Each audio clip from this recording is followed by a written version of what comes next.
Warning, this video may contain spoilers for late parts in the game. If you plan on playing this at some point, turn back now. You have been warned. Another Monday, another review. This time for Ty the Tasmanian Tiger 2 Bush Rescue. I still have one more game to replay in the series, and one I haven't played yet, but I have to say, so far, this is my absolute favorite Ty game. Looking exceptionally gorgeous remastered for PC, and just being generally extremely polished, unlike I thought I had found when streaming the game, thinking my chances at 100% completion were dashed by a glitch and not just blindness, as during the writing for this review, I tried one more time to see if the glitch was fixed, and it turned out the last picture frame and last bilby I had been looking for were just really hard to see, and we're definitely in the game, so yeah. At least I 100%ed it eventually. Alright, enough rambling. Time to get into the basics.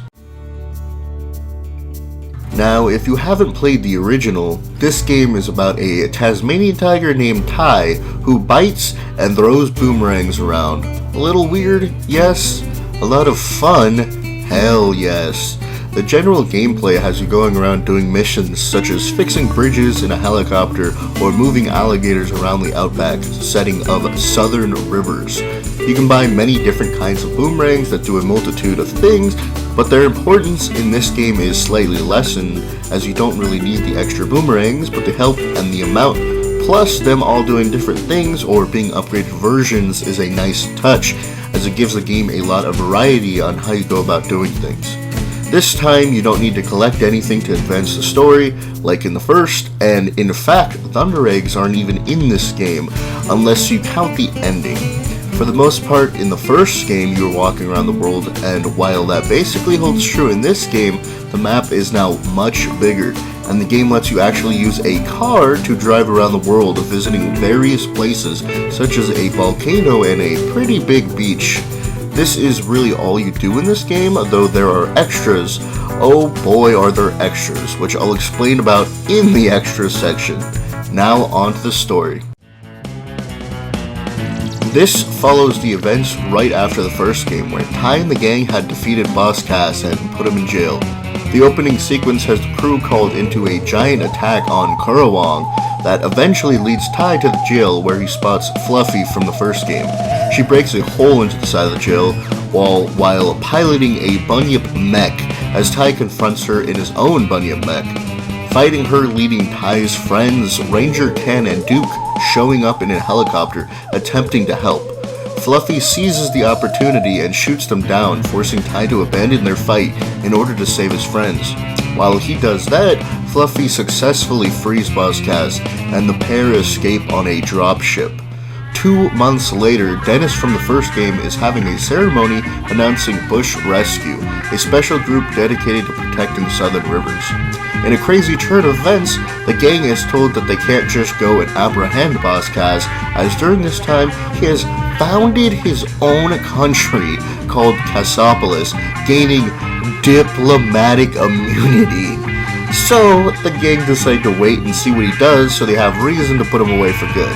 There's a lot of shenanigans that the gang does to help around southern rivers, but eventually Ty finds Fluffy, who unleashes a dinosaur on him named Patchy the Cybersaur, who he defeats, leading Fluffy to be actually surprised before jumping away. After helping out more, Ty is called to an oil rig that's on fire, needing his help to stop it. When he eventually gets to the top, he finds Fluffy, who had caused the fire in the first place, as a distraction to steal something known as the Shadow Drive, before she sicks Buster on him, a large yellow nanobot monster, who grabs him and jumps extremely far away from the oil rig, where Ty fights it and destroys it. On the other side, Fluffy returns to Cass with the Shadow Drive. Cass then demonstrates its capabilities by combining the DNA of a kidnapped construction koala being warm-blooded and a frill lizard being cold-blooded to create an uber frill, which actually leaves the koala cold because they deconstructed its warm blood. Cass calling it a feature. Tai later comes in contact with Fluffy again, though this time he has actually surprised her, leading to a cool fight that Tai wins, Fluffy dropping 2 things upon her defeat. She actually offers Tai to join their team, but he declines and brings the items to Julius from the first game. Julius tells Tai that one is the Shadow Drive, which I don't know why she casually just had that on her, and the other is a data nut, which has Boss Cass' plan encrypted on it, setting Julius off to decode it. They find out about the Uber frills and Cass' overarching plans to capture a lot of mammals needed to fill his army with the genetically engineered frills, leading them to understand too late that he meant the entire town of Burramudgee that is located right next to the Bush Rescue Base. The team of Tai, Shazza, Sly, and Duke fly to Cass' lair, where they are dropped off in Bunyip mechs, Tai sporting a new one, as the Shadow Drive could also be used as programming for the Shadow Bunyip. They take down a bunch of Cass' minions and even fight boss rematches, with defeating them forcing the group to split up. Sly and Shazza go to free the civilians of Burramudgee, while Tai goes to stop Boss Cass once and for all. He goes further into a volcano before coming upon Cass, who proves to be an actual challenge, sending out nanobots and actually using them to shield him as armor before Tai destroys all the cassowary's toys, literally ending the fight by continually punching him with no armor in Tai's Shadow Bunyip suit. The gang receives medals for their bravery, and it cuts to Cass, who is once again in prison, being forced to serve food to his just as imprisoned henchmen. If you get 100% completion, upon beating Cass again and after the credits, you get a scene where the Bunyip Elder returns, saying he has bad news but can only show him, transporting Tai and Shazza to the dream time. As Tai falls through the other side of the portal, 3 unknown creatures surround him. I love the world in this game, as it's less a stage select type thing, though still has those qualities, and feels more like a free roam and explore type of game, with the overworld being way bigger and the levels feel incorporated into the world better. You can actually understand where the locations are relative to each other, as you literally drive to them instead of going through a portal system like the first game. There's generally the same amount of extras as the first, with even a couple more, which I'll explain further in the extra section. I definitely think this is the best Tai game in the series, level design wise, as well as design in general, as though it didn't add too much, or even anything that detracted from the overall gameplay. The world does a great job of feeling lived in too, as there are NPCs filling the main town, Burramudgee, as well as some of the other areas of the game. The whole opening sequence is pretty dang great as well.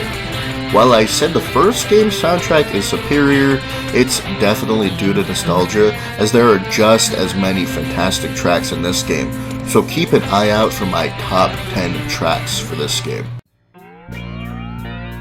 There are extremely minor cons that I have for this game. Much like the first one, though, the con I had for the overworld was overwhelmingly fixed in this game.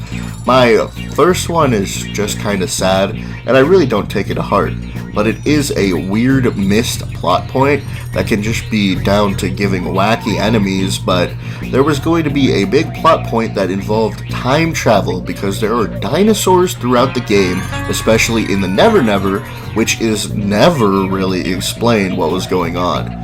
This was cut due to time constraints and is only really a con because it sounds cool, and the elements were just left in the game with no explanation, but I guess there's anthropomorphic animals doing human stuff and throwing boomerangs around, so I can suspend my disbelief.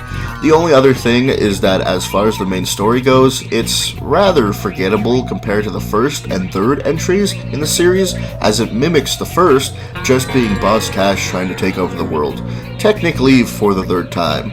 That's pretty much it. Like I said, generally pretty minor, as the gameplay 100% makes up for any shortcomings the story had, as the characters are still really fun. Like I said at the beginning, this time opals have a use, being able to actually buy things. Mainly boomerangs, but on the side you buy bunyip passes, which give you access to extra bunyips like the submarine. The bilbies are back, though you need to find a lot less than originally, only 30. Picture frames are back too, with there being slightly less defined. Now let's get on to all the new stuff. There are cogs, but they aren't golden in this game, they are now silver. There's a new thing called chromium, which didn't have a use in the original versions, but for the remastered they can be used to buy skins for Ty, as well for skins for the 4B, which is the truck you drive around the game. Now for the last two. The first being to find frills who are faking being construction workers, needing to use the X-ray ring in order to actually see them, and the second being Goobu Steve, who will give you opals and also mention he is hiding from a mysterious them. The game has you running around saving people, but you don't really need to do that for the main story, so there are a couple that you can do after you beat the game. And finally, there is racing, which unlike Sonic Adventure 2 Battle, is actually really fun to do, and the items you get are surprisingly interesting and fun to mess around with. I'm definitely recommending that you play this game. Even if you're like me and don't really like collectathons, this one is easy enough and actually incredibly fun to boot. The characters are interesting, and as far as the first three games in the series are all pretty dang good, though I've never played the fourth, but I'll definitely be giving it a chance in the future. I don't know if it will be up by the time this video comes out, but soon there's going to be a Kickstarter to get this game on the Switch, just like the first one, with other consoles being given a chance depending on how much they make, as even though the first didn't make the goal for all consoles, they still ported it to all consoles anyway. I'd urge you to fund the game or at least snag a copy when it comes out, as at least on my end, I had a crazy good time with it. Alright, hope you enjoyed and see you next video.